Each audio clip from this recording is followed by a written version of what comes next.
Добрый день, дорогие друзья! А сейчас мы разберем, что делать, если у вас на Android магнитоле загудел кулер охлаждения. А на самом деле все очень просто. Первым делом нужно установить приложение по управлению вентилятором. Оно выглядит вот так, называется Fan, и вы можете запросить его у, соответственно, того, у кого купили магнитолу, у продавца. Вам обязательно техническая поддержка это все предоставит. Скачиваете его на флешку, вставляете флешку в магнитолу, об этом мы уже рассказывали выше. Вот, можете там ознакомиться. И здесь мы выбираем включение вентилятора по температуре. Выставляем температуру в 70-80 градусов Цельсия. Соответственно, температуру процессора. И все, вентилятор будет включаться только при нагреве магнитолы. Для чего это нужно?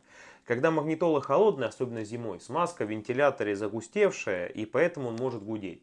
Ну, а смысл и охлаждать магнитолу, которая еще не нагрелась. А здесь он, соответственно, включается в свою работу тогда, когда ему нужно, по определенному напряжению, по определенной температуре процессора. И все, он его охлаждает, и в охлаждении магнитоле не страдает никак, но при этом вы не слышите никаких посторонних звуков.